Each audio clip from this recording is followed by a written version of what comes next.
ಇಂದು ದೇವರ ಸೈನ್ಯ ಮತ್ತು ನಂಬಿಕೆ ಎಂಬ ಪ್ರಸಂಗದ ಶೀರ್ಷಿಕೆಯಡಿಯಲ್ಲಿ ದೇವರ ವಾಕ್ಯವನ್ನು ಅಧ್ಯಯಿಸೋಣ. ಸತ್ಯವೇದದಲ್ಲಿ ಸೈನ್ಯಗಳ ಕುರಿತು ಅನೇಕ ಕಥೆಗಳಿವೆ. ಸತ್ಯವೇದವು ಗಿದ್ಯೋನನ ಯೋಧರು, ಯೆಹೋಶುವನ ಸೈನ್ಯ ಮತ್ತು ಇಸ್ರಾಯೇಲ್ಯರ ಸೈನ್ಯದ ಕುರಿತು ಹೇಳುತ್ತದೆ.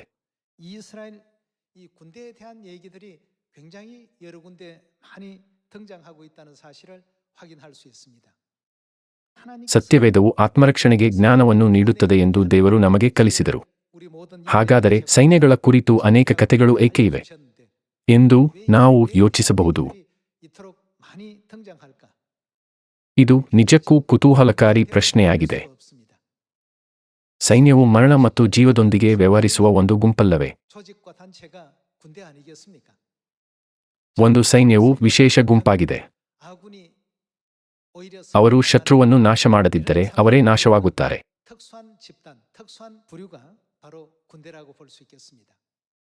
ಇಂದು ದೇವರ ಸೈನ್ಯ ಮತ್ತು ನಂಬಿಕೆ ಎಂಬ ಪ್ರಸಂಗದ ಶೀರ್ಷಿಕೆಯಡಿಯಲ್ಲಿ ಸತ್ಯವೇದದ ಮೂಲಕ ದೇವರ ಚಿತ್ತವನ್ನು ಅಧ್ಯಯಿಸೋಣ. 2 ತಿಮೊಥೆಯನಿಗೆ ಅಧ್ಯಾಯ 2 ತೆಗೆಯೋಣ.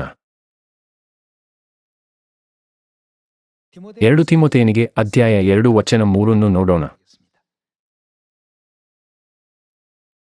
ಕ್ರಿಸ್ತ ಯೇಸುವಿನ ಒಳ್ಳೆ ಸೈನಿಕನಂತೆ ನನ್ನೊಂದಿಗೆ ಶ್ರಮೆಯನ್ನನುಭವಿಸು. ನಾವು ಯಾರು?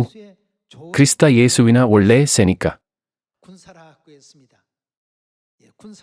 ಸೈನ್ಯವೆಂದರೆ ಸೈನಿಕರ ಗುಂಪಲ್ಲವೇ? ಕ್ರಿಸ್ತ ಯೇಸುವಿನ ಒಳ್ಳೆ ಸೈನಿಕನಂತೆ ನನ್ನೊಂದಿಗೆ ಶ್ರಮೆಯನ್ನನುಭವಿಸು.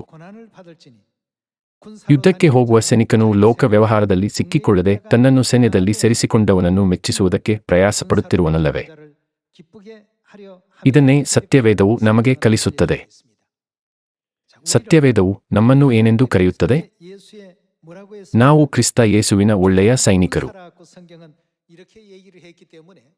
ಸತ್ಯವೇದದಲ್ಲಿ ಸೈನ್ಯ ಮತ್ತು ನಮ್ಮ ಆತ್ಮರಕ್ಷಣೆ ಹೇಗೆ ಸಂಬಂಧಿಸಿದೆ ಎಂದು ನೋಡೋಣ. ಮೊದಲು ಗಿದ್ಯೋನನ ಸೈನ್ಯದ ಕುರಿತು ನೋಡೋಣ. ನ್ಯಾಯಸ್ಥಾಪಕರು ಅಧ್ಯಾಯ 7 ತೆಗೆಯೋಣ. ಆ ಸಮಯದಲ್ಲಿ ಇಸ್ರಾಯೇಲ್ಯರು ಮಿದ್ಯಾನ್ಯರ ಕ್ರೂರ ಆಳ್ವಿಕೆಯಿಂದ ಯಾತನೆಯನ್ನು ಅನುಭವಿಸಿದರು.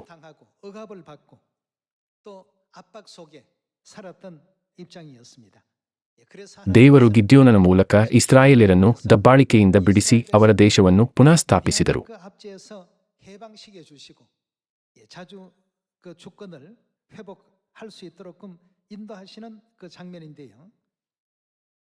ಅಧ್ಯಾಯ 7 ವಚನ 1 ನೋಡೋಣ.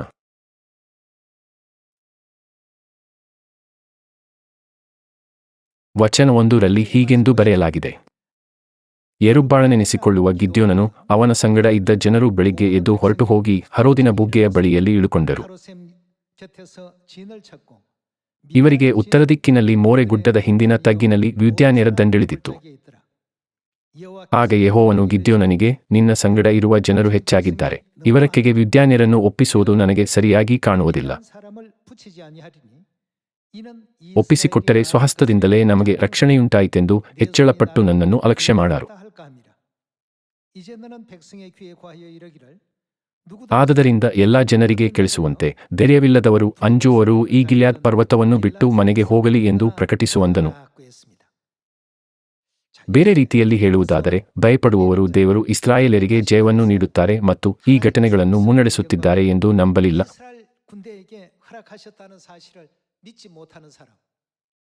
ಮತ್ತು ಅವರು ತಮ್ಮ ಶತ್ರುಗಳಿಂದ ಕೊಲ್ಲಲ್ಪಡುವ ಭಯದಲ್ಲಿದ್ದರು. ಅವರಿಗೆ ಏನು ಮಾಡಲು ಹೇಳಲಾಯಿತು?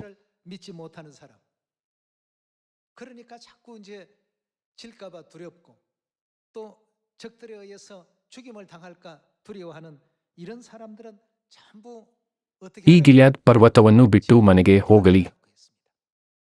ದೇವರ ಸೈನಿಕರಾಗುವುದು ಒಂದು ಗೌರವ, ಆದರೆ ನಂಬಿಕೆಯಿಲ್ಲದವರನ್ನು ದೇವರು ಬಿಟ್ಟು ಮನೆಗೆ ಹೋಗಲಿ ಎಂದು ಹೇಳಿ ಮನೆಗೆ ಕಳುಹಿಸಿದರು.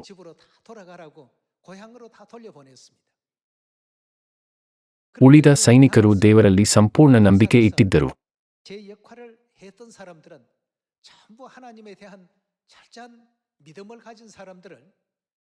ಗಿದ್ಯೋನ, ಯೆಹೋಶುವ ಮತ್ತು ಮೋಶೆಯ ಸಮಯದಲ್ಲಿದ್ದಂತೆ ಪ್ರತಿಯೊಂದು ಯುಗದಲ್ಲೂ ದೇವರು ತಮ್ಮ ಶಾರೀರಿಕ ಸೈನ್ಯಕ್ಕೂ ಆತ್ಮಿಕ ಸೈನ್ಯಕ್ಕೂ ಅಂತಹ ಸೈನಿಕರನ್ನೇ ಬಯಸಿದ್ದರು. ಭಯದಿಂದ ನಡುಗುತ್ತಿದ್ದವರನ್ನು ಮನೆಗೆ ಕಳುಹಿಸಲಾಯಿತು. ಹಾಗೆ ಮಾಡಲು 22,000 ಮಂದಿ ಹಿಂದಿರುಗಿ ಹೋದರು. 10,000 ಮಂದಿ ಉಳಿದರು.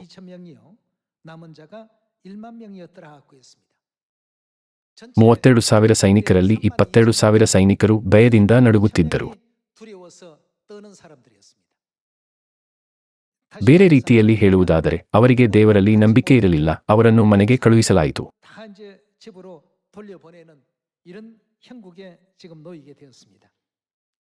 10,000 ಜನರು ಸಹ ಹೆಚ್ಚು ಎಂದು ದೇವರು ಗಿದ್ಯೋನನಿಗೆ ಹೇಳಿದರು.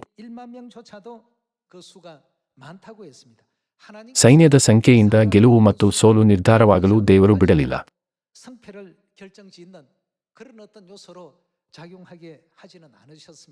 ಸೈನ್ಯದ ಸಂಖ್ಯೆಯಲ್ಲ, ಆದರೆ ದೇವರಲ್ಲಿ ಅವರಿಗಿದ್ದ ನಂಬಿಕೆಯೆಷ್ಟು ಎಂಬುದೇ ಮುಖ್ಯವೆಂದು ದೇವರು ನಮಗೆ ತೋರಿಸುತ್ತಾರೆ. ಎಲ್ಲವೂ ಅವರ ನಂಬಿಕೆಯಿಂದಲೇ ಬಂದಿತು.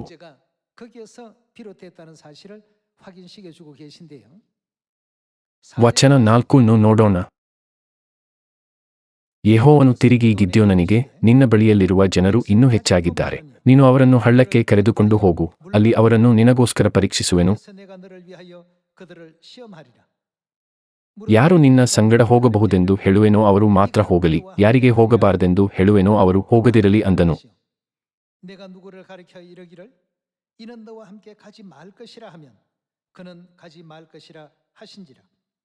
ಗಿದ್ಯೋನನು ಜನರನ್ನು ಹಳ್ಳಕ್ಕೆ ಕರೆದುಕೊಂಡು ಬಂದಾಗ ಯೆಹೋವನು ಅವನಿಗೆ, ನಾಯಿಯಂತೆ ನೀರನ್ನು ನಾಲಿಗೆಯಿಂದ ನೆಕ್ಕುವವರನ್ನು ಮೊಣಕಾಲೂರಿ ಕುಡಿಯುವವರನ್ನು ಬೇರೆ ಬೇರೆಯಾಗಿ ನಿಲ್ಲಿಸು ಎಂದು ಹೇಳಿದನು. ಕೆಯಿಂದ ನೀರನ್ನು ಬಾಯಿಗೆ ತೆಗೆದುಕೊಂಡು ನೆಕ್ಕಿದವರ ಸಂಖ್ಯೆ 300. ಇತರ ಜನರು ಮೊಣಕಾಲೂರಿ ಕುಡಿದವರು. ವಚನ 7. ಆಗ ಯೆಹೋವನು ಗಿದ್ಯೋನನಿಗೆ, ನೀರನ್ನು ನೆಕ್ಕಿದ ಆ 300 ಮಂದಿಯಿಂದಲೇ ನಿಮಗೆ ಜಯವನ್ನುಂಟು ಮಾಡಿ ಮಿದ್ಯಾನ್ಯರನ್ನು ನಿನ್ನಕೆಗೆ ಒಪ್ಪಿಸಿಕೊಡುವೆನು. ಉಳಿದವರು ತಮ್ಮ ತಮ್ಮ ಸ್ಥಳಗಳಿಗೆ ಹೋಗಲಿ ಎಂದು ಆಜ್ಞಾಪಿಸಿದನು. 32,000 ಸೈನಿಕರಲ್ಲಿ 22,000 ಸೈನಿಕರು ಭಯದಿಂದ ನಡುಗುತ್ತಿದ್ದರು. ಕೇವಲ 10,000 ಜನರು ಮಾತ್ರ ಉಳಿದಿದ್ದರು. ಅವರು, ನಾವು ಹೆದರುವುದಿಲ್ಲ, ನಾವು ಕೊನೆಯವರೆಗೂ ದೇವರ ಚಿತ್ತವನ್ನು ಅನುಸರಿಸುತ್ತೇವೆ ಎಂದು ಹೇಳಿದರು. ಈಗ 10,000 ಜನರಲ್ಲಿ ಧೈರ್ಯವಂತರಾಗಿದ್ದರು. ನಂತರ ಭಯದಿಂದ ಮೊಣಕಾಲೂರಬಹುದೆಂದು ದೇವರು ನೋಡಿದರು. ಹಾಗಾಗಿ ಅವರನ್ನು ಬೇರ್ಪಡಿಸಿದರು. ಆಗ ಕೇವಲ 300 ಜನರು ಉಳಿದರು. ಸಾವಿರಾರು ಶತ್ರುಗಳ ಮೇಲೆ 300 ನಂಬಿಕೆಯ ಪುರುಷರೊಂದಿಗೆ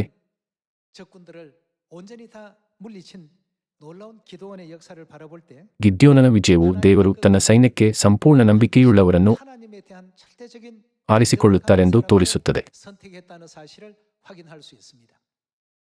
ಪರಿಸ್ಥಿತಿಯಿಂದ ಪ್ರಭಾವಿತರಾಗುವ ಯಾರನ್ನಾದರೂ ದೇವರು ಶೋಧಿಸಿ ತೆಗೆದು ಹಾಕಿದರು.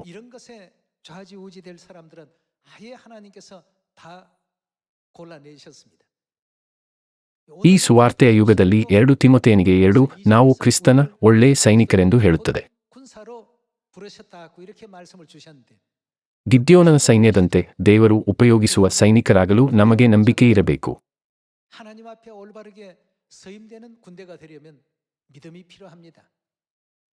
ನಮ್ಮ ಸುವಾರ್ತೆಯನ್ನು ಯಾರು ಮುನ್ನಡೆಸುತ್ತಾರೆ, ಯಾರು ಮಾರ್ಗದರ್ಶಿಸುತ್ತಾರೆ ಮತ್ತು ನಮ್ಮ ಫಲಿತಾಂಶವೇನು ಎಂದು ನಾವು ಯೋಚಿಸಬೇಕು. ಭಯಪಡುವವರು, ನಾವು ವಿಫಲವಾದರೆ ಏನಾಗುತ್ತದೆ, ವೈಫಲ್ಯವು ಸಮಸ್ಯೆಗಳನ್ನು ತಂದರೆ ಏನಾಗುತ್ತದೆ ಎಂದು ಯೋಚಿಸುತ್ತಾ ಅದಕ್ಕಾಗಿಯೇ ಅವರು ಭಯಪಡುತ್ತಾರೆ. ದೇವರು ಎಲ್ಲವನ್ನೂ ಸಿದ್ಧಪಡಿಸಿದ್ದಾರೆ. ನಾವು ಕೇವಲ ಹೋಗಬೇಕಷ್ಟೇ. ಸಮಾರ್ಯ ಹಾಗೂ ಭೂಮಿಯ ಕಟ್ಟಕಡೆಯವರೆಗೂ ಹೋಗಿ ಎಲ್ಲಾ ಜನಾಂಗಗಳನ್ನು ಶಿಷ್ಯರನ್ನಾಗಿ ಮಾಡಿರಿ ಎಂದು ದೇವರು ಹೇಳಿದರು. ನಾವು ಮಾಡಬೇಕಾದ ಎಲ್ಲವನ್ನೂ ದೇವರು ತಿಳಿಸಿದರು. ಆದರೆ ಕೆಲವರು, ಇದು ನಿಜವಾಗಿಯೂ ಸಾಧ್ಯವೇ? ನಾನು ಉತ್ತಮವಾಗಿಲ್ಲವೇ? ನನ್ನ ಪರಿಸ್ಥಿತಿಯಲ್ಲಿ ಇದು ಅಸಾಧ್ಯ ಎಂದು ಯೋಚಿಸುತ್ತಾ ಸಂದೇಹಪಟ್ಟರು. ದೇವರ ಬಗ್ಗೆ ಯೋಚಿಸುವ ಬದಲು ಅವರು ಕೇವಲ ತಮ್ಮ ಪರಿಸ್ಥಿತಿಯ ಬಗ್ಗೆ ಗಮನಹರಿಸುತ್ತಾರೆ. ತಮ್ಮ ಪರಿಸ್ಥಿತಿಯ ಮೇಲೆ ಗಮನಹರಿಸಿದ್ದರಿಂದ ಅವರು ತಮಗರಿವಿಲ್ಲದೆ 32,000ರಲ್ಲಿ ದೇವರು ತೆಗೆದುಹಾಕಿದ 22,000 ಜನರ ಗುಂಪಿನಲ್ಲಿ ಸೇರಿದರು. ಮತ್ತು 10,000 ಜನರಲ್ಲಿ ಆಯ್ಕೆಯಾಗದ 9,700 ಜನರಲ್ಲೂ ಸೇರಿದರು. ಸದಸ್ಯರೇ, ದೇವರು ಜನರ ಸಂಖ್ಯೆಯನ್ನಾಗಲಿ ಅವರ ಕೌಶಲ್ಯಗಳನ್ನಾಗಲಿ ನೋಡಿ ಆಯ್ಕೆ ಮಾಡುವುದಿಲ್ಲ.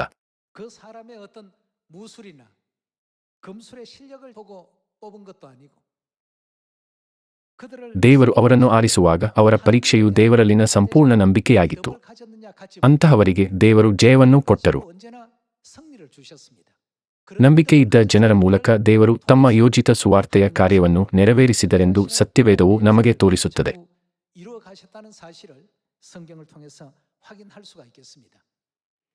ನ್ಯಾಯಸ್ಥಾಪಕರು ಅಧ್ಯಾಯ 7ರಲ್ಲಿರುವ ವಿಜಯದ ಕುರಿತು ಸಂಕ್ಷಿಪ್ತವಾಗಿ ನೋಡೋಣ. ವಚನ 19ಕ್ಕೆ ಹೋಗೋಣ. ಅಧ್ಯಾಯ 7 ವಚನ 19. ರಾತ್ರಿಯ ಮಧ್ಯಯಾಮವು ಪ್ರಾರಂಭಿಸಿ ಕಾವಲುಗಾರರು ಬದಲಾದ ಕೂಡಲೇ ಗಿದ್ಯೋನನು ಅವನ ಸಂಗಡ ಇದ್ದ 100 ಮಂದಿಯೂ ಶತ್ರುಗಳ ಪಾಳೆಯದ ಅಂಚಿಗೆ ಬಂದು ಕಾವಲುಗಾರರು ಪಾಳಿ ಬದಲಾಯಿಸುವ ಸಮಯವಾಗಿತ್ತು. ಕೊಂಬುಗಳನ್ನು ಉದಿಕೆಯಲ್ಲಿದ್ದ ಕೊಡಗಳನ್ನು ಒಡೆದುಬಿಟ್ಟರು.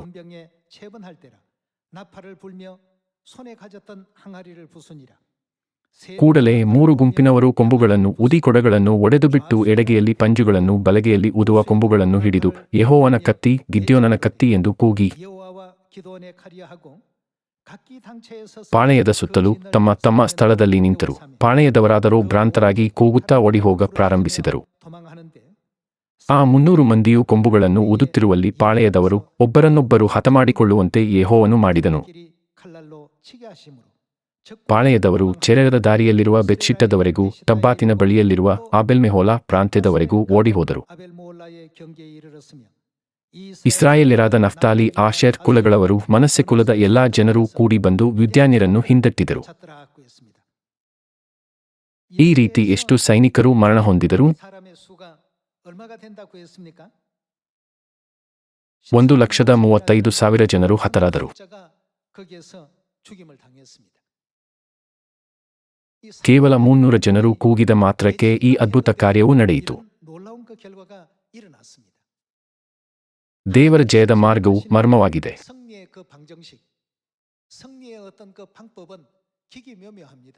ನಾವು ಅದನ್ನು ಊಹಿಸಲು ಸಾಧ್ಯವಿಲ್ಲ. ನಮ್ಮ ಶತ್ರುಗಳ ಮೇಲೆ ನಾವು ಹೇಗೆ ದಾಳಿ ಮಾಡಬಹುದು?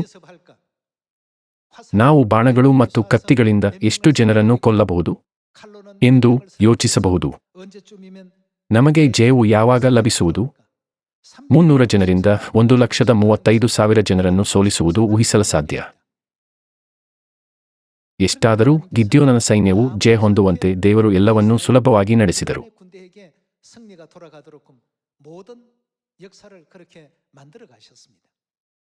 ದೇವರು ಹುಡುಕಿದ ಏಕೈಕ ಷರತ್ತು ಸೈನ್ಯದ ನಂಬಿಕೆಯಾಗಿತ್ತು. ಅಂಥವರನ್ನು ಆರಿಸಿಕೊಂಡರು. ನಾವು ಸೋತರೆ ಏನಾಗುತ್ತದೆ ಎಂದು ಯೋಚಿಸುತ್ತಾ ಭಯಪಟ್ಟು ಹಿಂಜರಿಯುವವರಿದ್ದರು. ಸ್ವತಃ ದೇವರೇ ಮುನ್ನಡೆಸುತ್ತಿದ್ದರು. ಮನುಷ್ಯರು ಮುನ್ನಡೆಸುವ ಸೈನ್ಯದಂತೆ ಅವರು ಹೆದರಿಕೊಂಡಿದ್ದರು. ದೇವರು ಅವರನ್ನು ತಮ್ಮ ಸೈನ್ಯದಿಂದ ಅನರ್ಹಗೊಳಿಸಿದರು. ದೇವರ ಕಾರ್ಯವು ಅದ್ಭುತವಾಗಿತ್ತು. 1,35,000 ಜನರನ್ನು ಸುಲಭವಾಗಿ ಸಂಹರಿಸಲು ದೇವರು 300 ಯೋಗ್ಯ ಜನರನ್ನು ಬಳಸಿದರು.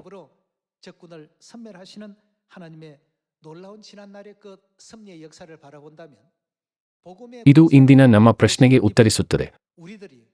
ಸುವಾರ್ತೆಯ ಸೈನಿಕರಾದ ನಾವು ದೇವರ ಸುವಾರ್ತಾ ಕಾರ್ಯದಲ್ಲಿ ಪಾಲ್ಗೊಳ್ಳಲು ಯಾವ ಮನೋಭಾವವನ್ನು ಹೊಂದಿರಬೇಕು?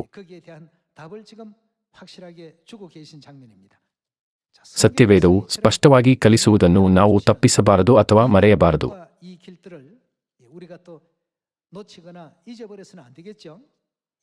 ಯೆಹೋಶುವನು ಅಧ್ಯಾಯ 6 ವಚನ 1 ನೋಡೋಣ. ನಮಗೆ ತಿಳಿದಿರುವಂತೆ ದೇವರು ಯೆಹೋಶುವನ ಮೂಲಕ ಇಸ್ರಾಯೇಲ್ಯರಿಗೆ ಯೆರಿಕೋ ಜಯವನ್ನು ಕೊಟ್ಟರು.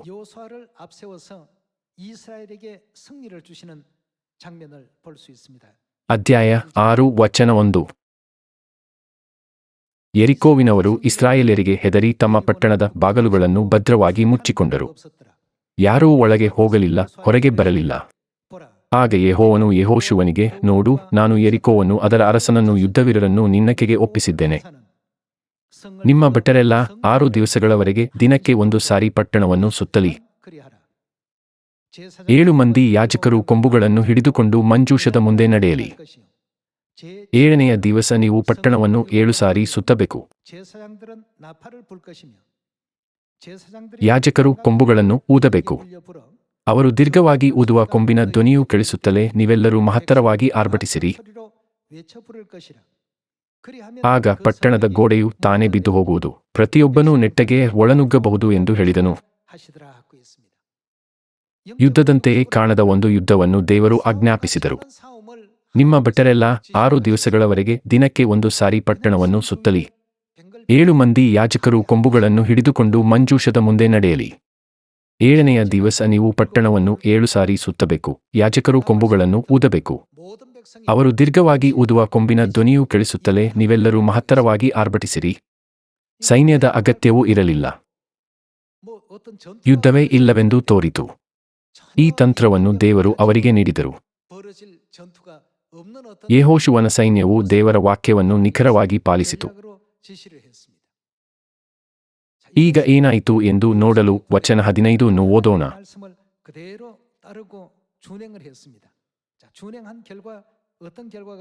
ವಚನ 15ಕ್ಕೆ ಹೋಗೋಣ. 6 ದಿವಸ ಈ ಪ್ರಕಾರ ಮಾಡಿದರು. 7ನೆಯ ದಿನದಲ್ಲಿ ಅವರು ಸೂರ್ಯೋದಯವಾಗುತ್ತಲೇ ಎದ್ದು ಅದೇ ಕ್ರಮದಲ್ಲಿ ಪಟ್ಟಣವನ್ನು 7 ಸಾರಿ ಸುತ್ತಿದರು. ಈ ದಿವಸದಲ್ಲಿ ಮಾತ್ರ ಅದನ್ನು 7 ಸಾರಿ ಸುತ್ತಿದರು. 7ನೆಯ ಸಾರಿ ಸುತ್ತುವಾಗ ಯಾಜಕರು ಕೊಂಬುಗಳನ್ನು ಊದಲು ಯೆಹೋಶುವನು ಜನರಿಗೆ, ಆರ್ಭಟಿಸಿರಿ, ಯೆಹೋವನು ನಿಮಗೆ ಈ ಪಟ್ಟಣವನ್ನು ಕೊಟ್ಟಿದ್ದಾನೆ. ಇದು ಇದರಲ್ಲಿರುವುದೆಲ್ಲವೂ ಕೇವಲ ಯೆಹೋವನ ಸೊತ್ತೆ ಎಂದು ತಿಳಿಯಿರಿ.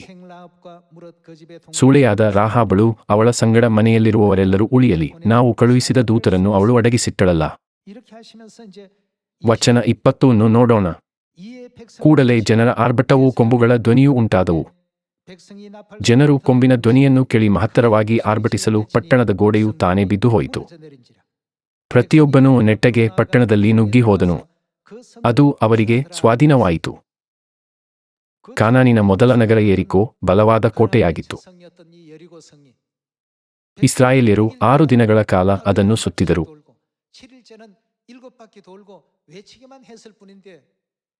ನಂತರ 7ನೇ ದಿನ 7 ಬಾರಿ ಸುತ್ತಿದರು. ಅವರು ಕೇವಲ ಕೂಗಿದರು ಮತ್ತು ಗೋಡೆಗಳು ಕುಸಿದು ಬಿದ್ದವು. ಇಲ್ಲಿಯೂ ಸಹ ದೇವರು ಯೆಹೋಶುವನ ಸೈನ್ಯದಿಂದ ನಂಬಿಕೆಯನ್ನು ಅಪೇಕ್ಷಿಸಿದರು. ನಾವು ನಿಜವಾಗಿಯೂ ಈ ರೀತಿಯಲ್ಲಿ ಗೆಲ್ಲಬಹುದೇ? ಈ ರೀತಿಯಲ್ಲಿ ನಾವು ಯುದ್ಧವನ್ನು ಗೆಲ್ಲಬಹುದೇ? ಯುದ್ಧದ ಯೋಜನೆಯ ಬಗ್ಗೆ ಯೋಚಿಸೋಣ. ಗಿದ್ಯೋನನ ಸೈನ್ಯ ಮತ್ತು ಯೆರಿಕೋದಲ್ಲಿ ಯೆಹೋಶುವನಿಗೆ ದೇವರು ಬಳಸಿದ ವಿಧಾನಗಳು ಮಾನವನ ವಿವೇಚನೆಗೆ ಮೀರಿದ್ದಾಗಿದ್ದವು. ಆ ಮಾರ್ಗಗಳು ಸಾಮಾನ್ಯ ಜ್ಞಾನವನ್ನು ಮೀರಿದವುಗಳಾಗಿದ್ದವು.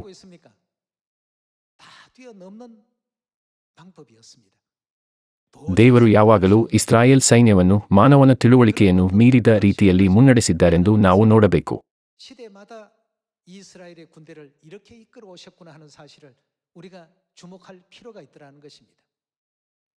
ಈ ಯುಗದಲ್ಲಿ ದೇವರು ತನ್ನ ಆತ್ಮಿಕ ಸೈನ್ಯಕ್ಕೆ ಏನನ್ನು ಕೇಳುತ್ತಾರೆ ಮತ್ತು ಆಜ್ಞಾಪಿಸುತ್ತಾರೆ?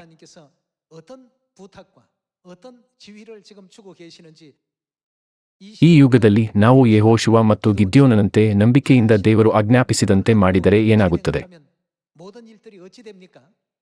ದೇವರು ಹೇಳಿದಂತೆ ಎಲ್ಲವೂ ನಡೆಯುತ್ತದೆ. ಆದರೆ ನಮಗೆ ನಮ್ಮ ಪರಿಸ್ಥಿತಿಯನ್ನು ನೋಡುವ ಒಂದು ಕೆಟ್ಟ ಅಭ್ಯಾಸವಿದೆ. ನಾವು ನಮ್ಮ ಪರಿಸ್ಥಿತಿಗಳು, ನಮ್ಮ ಸುತ್ತಮುತ್ತಲಿನ ಪ್ರದೇಶಗಳು ಮತ್ತು ಇತರರು ಏನು ಯೋಚಿಸುತ್ತಾರೆ ಎಂಬುದನ್ನು ನೋಡುತ್ತೇವೆ. ದೇವರ ಸೈನ್ಯವು ನಂಬಿಕೆಯಿಂದ ಮುನ್ನಡೆಯುವ ಸೈನ್ಯ. ಇದು ನಿಜವಲ್ಲವೇ? ನಾವು ಹಾಗೆ ಮಾಡಿದಾಗ ದೇವರು ವಾಗ್ದಾನ ಮಾಡಿದ ಫಲಿತಾಂಶವನ್ನು ನಮಗೆ ಕೊಡುತ್ತಾರೆ. ಎಷ್ಟಾದರೂ ಕೆಲಸ ಮುಗಿಯುವವರೆಗೂ ನಾವು ಚಿಂತಿಸುತ್ತೇವೆ. ಮಾನವನ ಆಲೋಚನೆ, ವಿಧಾನ ಮತ್ತು ಭಯದಿಂದಾಗಿ ನೀವು ಅರ್ಹರಲ್ಲ, ಮನೆಗೆ ಹೋಗಿ ಎಂದು ಹೇಳಿದ್ದರಿಂದ 22,000 ಜನರು ಮನೆಗೆ ಹೋದರು.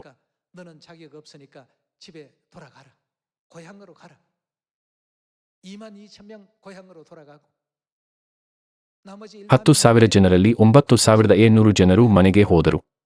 ದೇವರು ಕೇವಲ 300 ಜನರಿಂದ ಜಯ ತಂದರು.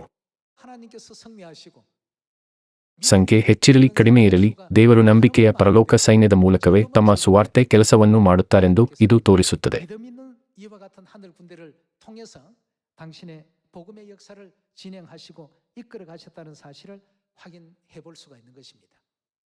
자, 그렇다면 ಹಾಗಾದರೆ ಪವಿತ್ರಾತ್ಮನ ಕಾಲದಲ್ಲಿ ದೇವರು ಸುವಾರ್ತೆ ಸೈನ್ಯಕ್ಕೆ ಏನು ಆಜ್ಞಾಪಿಸಿದ್ದಾರೆ? 어떤 분부의 말씀을 주셨는가? ಮತ್ತಾಯನ ಸುವಾರ್ತೆಯನ್ನು ನೋಡೋಣ. ಮತ್ತಾಯನು ಅಧ್ಯಾಯ 24 ವಚನ 13 ನೋಡೋಣ. 13절의 말씀 보시면 ಆದರೆ ಕಡೆವರೆಗೂ ತಾಳುವವನು ರಕ್ಷಣೆ ಹೊಂದುವನು. 구원을 얻으리라.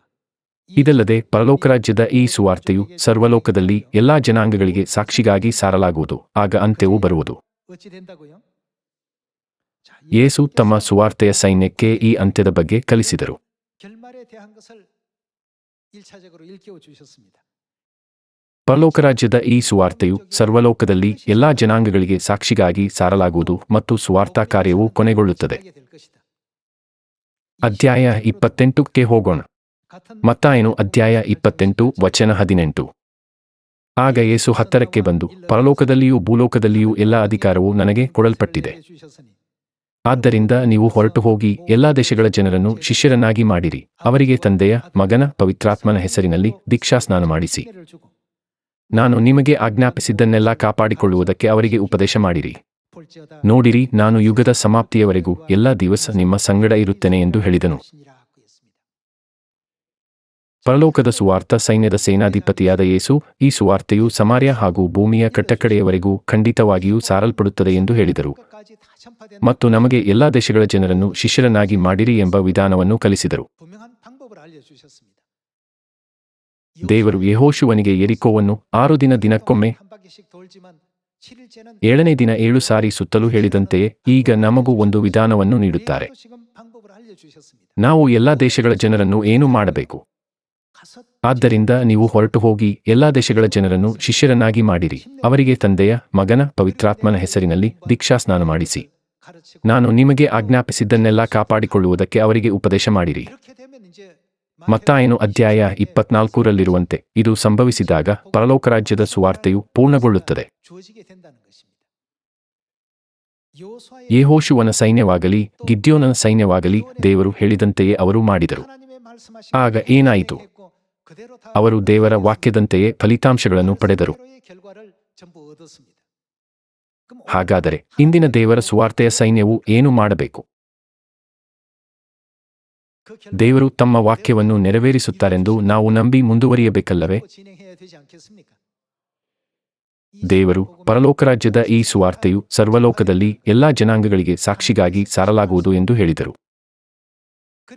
ಮತ್ತು ಆ ಕೆಲಸವು ಮುಗಿಯುವವರೆಗೂ ಅವರು ನಮಗಾಗಿ ಏನು ಮಾಡುತ್ತಾರೆ? ಯೆಶಾಯನು ಅಧ್ಯಾಯ 41ರಲ್ಲಿ ದೇವರು ನಿನಗೆ ಸಹಾಯ ಮಾಡುವೆನು ಎಂದು ಹೇಳಲಿಲ್ಲವೇ? ನಾವು ದೇವರ ರಾಜ್ಯದ ಸುವಾರ್ತೆಯ ಸೈನಿಕರು. ಸ್ವತಃ ದೇವರು ನಮ್ಮನ್ನು ಮುನ್ನಡೆಸಿ ಸಹಾಯ ಮಾಡುತ್ತಾರೆ.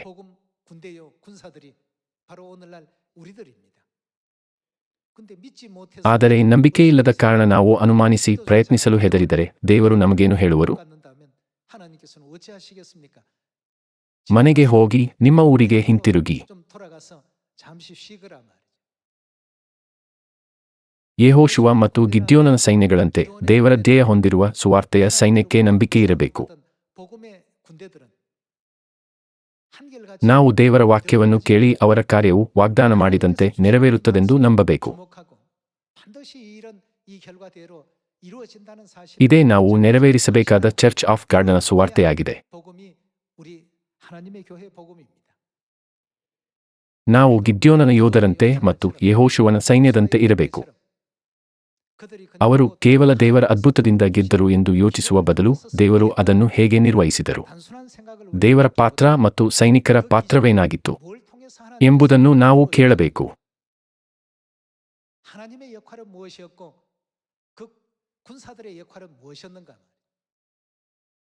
ದೇವರು ಹೋಗಿ ಎಂದಾಗ ಅವರು ಹೋದರು, ಶಿಷ್ಯರನ್ನಾಗಿ ಮಾಡಿ ಎಂದಾಗ ಮಾಡಿದರು.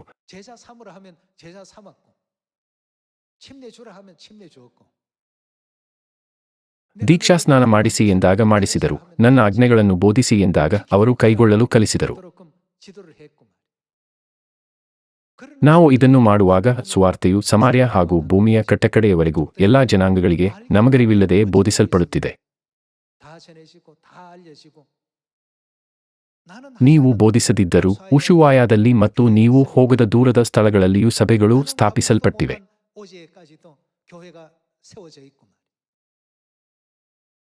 ದೇವರು, ನಾನೇ ಎಲ್ಲವನ್ನೂ ಮಾಡುವೆನು, ಚಿಂತಿಸಬೇಡಿ. 6 ದಿನಕ್ಕೆ ಒಮ್ಮೆ ಮತ್ತು 7ನೇ ದಿನ 7 ಬಾರಿ ಸುತ್ತಿರಿ ಎಂದು ಹೇಳಿದಾಗ ನಾವು ಕೇವಲ ಅವರು ಹೇಳಿದಂತೆ ಮಾಡಬೇಕು.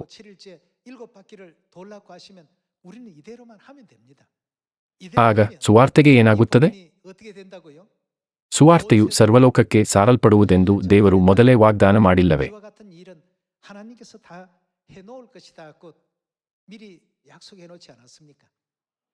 ತಂದೆ ಮತ್ತು ತಾಯಿ ನಮಗೆ ಬೋಧಿಸಿದ ಜೀವದ ಸುವಾರ್ತೆಯನ್ನು ನಾವು ಎಲ್ಲರಿಗೂ ಬೋಧಿಸಬೇಕು.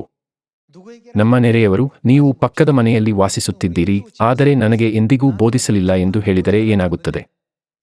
ಅಂತಹ ದೂರುಗಳನ್ನು ಕೇಳದಂತೆ ನಾವು ನಮ್ಮ ನೆರೆಯವರಿಗೆ, ಪರಿಚಯಸ್ಥರಿಗೆ, ಸಂಬಂಧಿಕರಿಗೆ, ಕುಟುಂಬಕ್ಕೆ, ಸ್ನೇಹಿತರಿಗೆ ಮತ್ತು ಸಹೋದ್ಯೋಗಿಗಳಿಗೆ ಸುವಾರ್ತೆಯನ್ನು ಬೋಧಿಸಬೇಕು.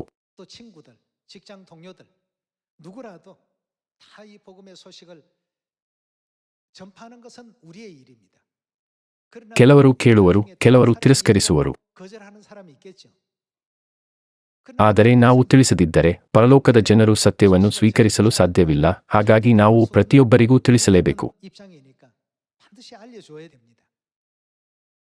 ನಾವು ದೇವರ ರಾಜ್ಯದ ಸುವಾರ್ಥ ಸೈನಿಕರು ಎಂಬ ನಮ್ಮ ಧ್ಯೇಯವನ್ನು ಎಂದಿಗೂ ಮರೆಯದಿರೋಣ. ತಮ್ಮ ಮಹಾಕಾರ್ಯದಲ್ಲಿ ಸೇರಿಸಿಕೊಂಡ ತಂದೆ ಮತ್ತು ತಾಯಿಗೆ ಕೃತಜ್ಞತೆ ಸಲ್ಲಿಸೋಣ.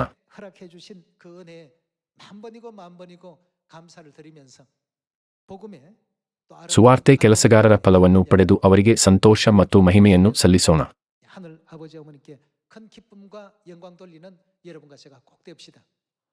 ಈ ಕೆಲಸಕ್ಕೆ ದೇವರು ಬೇರೆ ಅರ್ಹತೆಗಳನ್ನು ಪರಿಗಣಿಸುವುದಿಲ್ಲ. ದೇವರ ಸೈನ್ಯಕ್ಕೆ ಅತ್ಯಂತ ಮುಖ್ಯವಾದ ಅರ್ಹತೆ ನಂಬಿಕೆ ಎಂದು ಸತ್ಯವೇದವು ಹೇಳುತ್ತದೆ. ದೇವರು ಹೇಳಿದಂತೆ ಎಲ್ಲವೂ ನೆರವೇರುತ್ತದೆ ಎಂಬ ನಂಬಿಕೆಯೊಂದಿಗೆ ನಾವು ಸುವಾರ್ತೆಯ ಹಾದಿಯಲ್ಲಿ ಮುನ್ನಡೆಯೋಣ. ನಾನು ಪ್ರಸಂಗವನ್ನು ಮುಗಿಸುತ್ತೇನೆ. ಧನ್ಯವಾದಗಳು.